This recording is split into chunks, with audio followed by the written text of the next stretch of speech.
Today we are looking at Andrew Tate's first chess game out of jail. The game is action-packed and at the end it gets nasty. So in this game, Andrew Tate is rated 1637, his opponent is rated 1649, and it was a 5-minute game played on chess.com. Andrew opens up with the move d4, nothing uncommon there, and it's actually said that when Andrew was in jail, he was able to play up to 21 moves of blindfold chess without losing the position, which is actually extremely impressive. And after d4, we see knight f6. This is the most common way for black to combat this move. c4 and now d5. So now we are in the queen's gambit declined. And what I like to do here is play a move like knight c3 or develop my knight. That's the most commonly played moves. Another really good idea here is just to exchange here. And when this knight takes back, play e4 and grab the center. Instead of any of this, we see the sixth most popular move here by Andrew, and he goes bishop g5. It's about to get interesting because after dc3 and e3, trying to win back this pawn, black leaps into the center with his knight and goes knight e4. Now, if you're white here, you can play knight f3, defending this bishop, or you can try and preserve your bishop with the move bishop h4, and bishop h4 is what was played in the game. However, black lashes out with the move g5, attacking this bishop g3, but now knight g3 and hg3. So here black has the bishop pair. However, in compensation for this, Tate has the open h file. So a very interesting position, and here black goes bishop e6. Defending this pawn is normally not a good idea in chess to develop your bishop in front of a pawn. Here it's not the end of the world because Andrew slides his queen early on into the game and goes queen a4 check, checking this king. c6 is played, blocking the check here. You know, you're in check, you have to block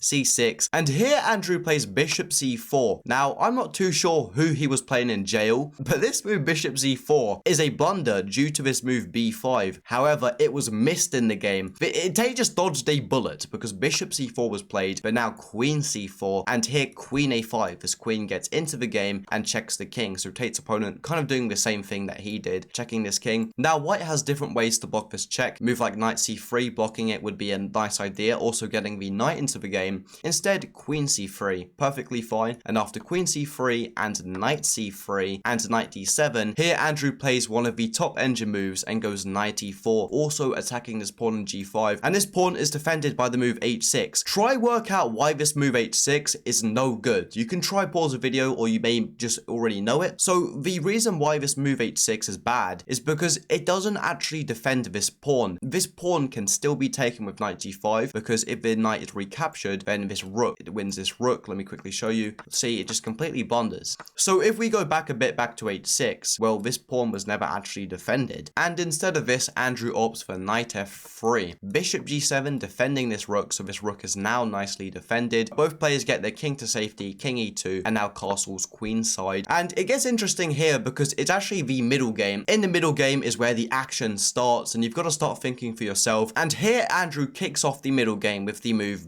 b4. So a very aggressive move. He's coming for his opponent's neck. f5, attacking this knight. This knight has to move. Knight c5. The knight is exchanged, takes and takes. So now Tate has the open b file, and we see rook h to e8. We see a4 and a6, and here rook h to d1. Now what's interesting here is that instead of playing the move e5, just completely blasting open the center, which would favor black as he has the strong bishop, instead of going e5, we see e6, which is way more passive, and this move will allow Andrew to actually have a lot more fun in this position. And after king e6, king f1, and bishop f6. Now bishop f6 isn't the greatest of moves because it doesn't really do too much. Rook d2 is played. Andrew is preparing to double up his rook, so getting his rooks on the d file. Rook h8, rook b1, and now h5. So it's a complete race here. These pawns are flying up the board trying to attack this king, and the h file might be opened as well. But here Tate creates his own problems with the move rook b2. So now he's threatening to actually take this pawn on b7. For that reason, the move rook d7 is played, defending this pawn. But now Tate plays a great move. He goes knight d2. So he's looking to penetrate these lovely holes. If you look at black's position, this is just Swiss cheese. There's holes everywhere. So black has to do something. h4, the race is on. gh4 and rook h4. And here the move knight c4 would be great. Instead, we see king g1, which is also fine. e5 trying to open up the position. And also after this move e5, the time on the clock is Andrew has 3 minutes 16 seconds and his opponent has 3 minutes 30 31 seconds. And now the move g3 would be very strong, kicking this rook away and then going knight c4. Instead of going g3 first and giving this king a bit more breathing room,